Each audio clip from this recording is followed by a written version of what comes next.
petani garam itu kan juga menerapkan ini, petani garam. Campuran di air laut ada NaCl, ada airnya, lalu dijemur di bawah sinar matahari. Sehingga lama-kelamaan airnya akan menguap dan tinggal nyisa padatan garamnya di ladang garam itu, kan seperti itu.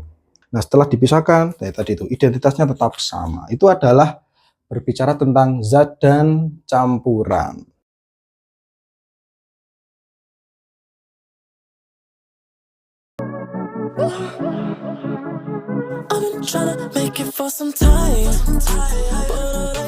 Yang terakhir kita akan berbicara tentang unsur dan senyawa. Unsur dan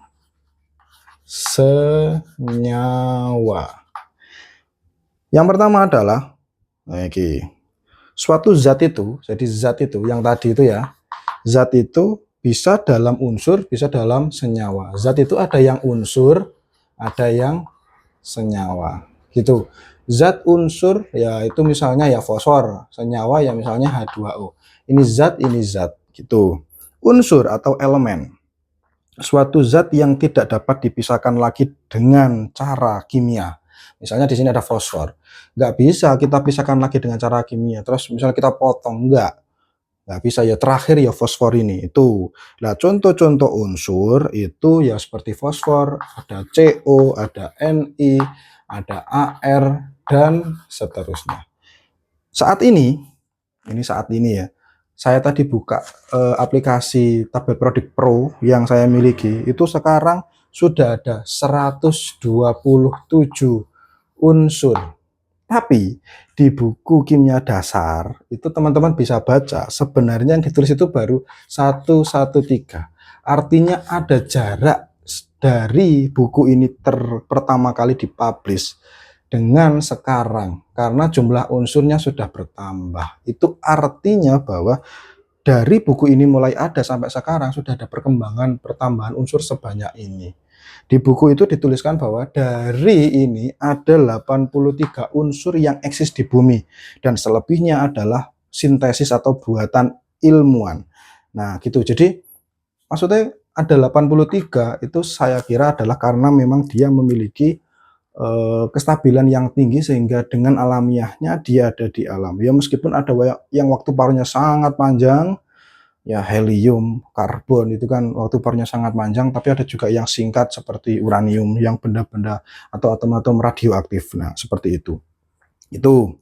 Lalu yang menarik adalah ini kita bisa ingat lagi tentang apa sih yang sulit dari kimia. Salah satu yang sulit dari kimia dulu itu kan karena kita seperti belajar bahasa baru. Nah, di sini dikasih tahu bahwa penulisan-penulisan unsur itu aturannya adalah selalu diawali dengan huruf besar yang pertama, dan yang kedua seterusnya itu dengan huruf kecil. Nah, ini penting buat teman-teman pahami karena ya biar nggak fatal ya, karena gini, CO yang pertama ini dengan CO yang kedua itu beda. CO yang pertama ini karena huruf pertamanya besar dan huruf keduanya kecil, ini kobalt. Tapi kalau C yang pertama ini besar dan O yang kedua ini besar, ini berarti bukan kobalt, tapi ini karbon dan oksigen, karbon monoksida. Jadi ini yang konon yang kemarin katanya bikin salah satu yang bikin sulit kimia karena seperti belajar bahasa baru. Ya, tapi kan cuma gini dok ya. Jadi sebenarnya pelan-pelan aja kita bisa belajar bareng-bareng. CO ini sama CO ini beda karena ini atom satu unsur, huruf pertama besar, huruf kedua kecil. Ini huruf pertama besar, huruf kedua besar, berarti ini molekul. Contoh lain misalnya Ni atom, N pertama besar, I-nya kecil. Tapi kalau Ni ya meskipun ini mungkin nggak ada atau jarang sekali saya ketemu ya mungkin juga nggak ada itu. Yang ini itu berarti molekul karena ini gabungan dari atom N dan atom I gitu. Jadi ini nikel, ini nitrogen dan iodium. Ada satu cerita lucu waktu dulu saya PKL. Jadi ada tulisan begini nih. Ada tulisan ini di tempat PKL, laci. LACI dibaca sama teman saya yang sedang bersemangat belajar kimia itu, ini dibaca lantanida klorida. Anjay, keren sekali. Jadi dia itu berpikir bahwa ini adalah tempat penyimpanan molekul kimia lantanida klorida karena dia melihat laci itu seperti La dan padahal ini Cl ya, tapi dibaca Nah gitu, akhirnya lah ini kan jadi bahan lawakan satu angkatan gara-gara ya hanya melihat LaCi itu seolah-olah dia melihat ada lantanida dan klorida. Nah, kita bisa melihat seperti ini, oh berarti ini wis jelas. Kalau mau ada senyawa lantanida klorida, tentu tulisnya adalah L besar, A kecil, C besar, L kecil, seperti itu. Nah, itu adalah cara penulisan unsur. Nama unsur berbeda, ada beberapa pengetahuan ya. Nama unsur beberapa dari bahasa Latin seperti aurum, aurum itu emas, Au, lalu ada ferrum, ferrum itu besi, Fe, dan ada natrium, natrium itu bahasa Inggrisnya sodium itu Na. Gitu. Nah, lalu informasi yang selanjutnya adalah unsur utama penyusun kerak bumi adalah OSIALFECA. Jadi kerak bumi itu isinya hanya, jadi gini, di kerak bumi itu kalau kita ambil bleng, yang paling banyak itu hanya ada O, lalu habis itu ada Si, ada Al, ada Fe, dan ada kalsium. Nah, ini saja. Kenapa kok O paling banyak? Ini yang paling awal paling banyak ini. Karena seluruh yang ada di bumi itu umumnya dalam bentuk oksida. Si itu juga enggak Si gelundung dewe ngono, tapi dalam bentuk SiO2.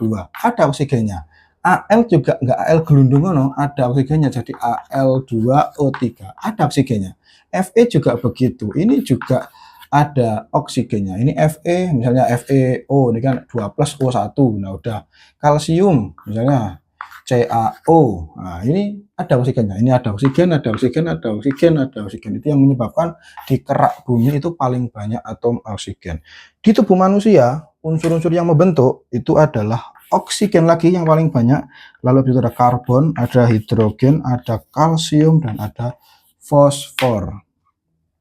Oksigen lagi. Karbon di tubuh itu juga ada tempelan oksigennya, hidrogen juga ada, Ca ada, dan P ada. Ya meskipun tidak dalam bentuk oksida sih. Kalau di sini ada sih yang CC rantai aja atau CH itu juga ada. Tapi yang paling banyak adalah oksigen. Artinya apa? Tubuh kita itu paling banyak itu tersusun dari oksigen saja. Nah, sehingga ini kalau kita mengubah satu hal dengan hal yang lain, nah itu berarti ya bisa-bisa saja. Ada satu kalimat yang seru ini soal atom dan senyawa. Kalau ini kan unsur ya. Pokoknya tubuh kita itu paling banyak oksigen, lalu bisa ada karbon, ada hidrogen, ada kalsium, ada fosfor. Saya akan lanjutkan tentang senyawa. Senyawa itu ya gabungan dari unsur gitu aja. Jadi zat yang tersusun atas atom yang terikatan secara kimia. Nah, kalau senyawa itu terikatnya secara kimia, berarti memutuskannya juga secara kimia. Di buku ada sesuatu yang sangat menarik kalimatnya. Gas hidrogen terbakar dalam gas oksigen membentuk air. Ini menarik karena saya kira ini akan memantik bagaimana kritisisme kita untuk bertanya lebih-lebih pada teman-teman yang baru belajar.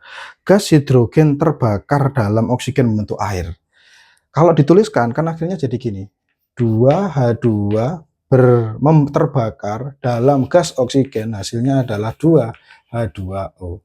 Ada gas, jadi satu jadi air. Ini sifatnya beda dengan ini. Kalau bergabung, dia muncul sifat yang berbeda lagi. Tapi lihat bahwa air itu kenapa bisa dibuat dari hidrogen sama oksigen? Karena air itu mengandung hidrogen dan oksigen.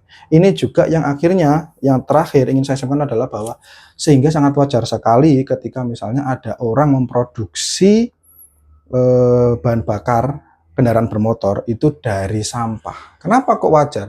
Karena sampah plastik yang digunakan itu kan bahan penyusun utamanya adalah karbon. Sementara bahan bakar itu juga terbuat dari karbon. Sehingga konversinya adalah tetap karbon menjadi karbon. Bedanya adalah plastik itu punya sifat sendiri, habis itu dia berubah, dia stabil seperti itu, kalau diubah, dipanaskan, dia bisa berubah menjadi bahan bakar yang tetap sama-sama karbon. Jadi karena sama-sama karbon sehingga sangat wajar dia bisa berubah.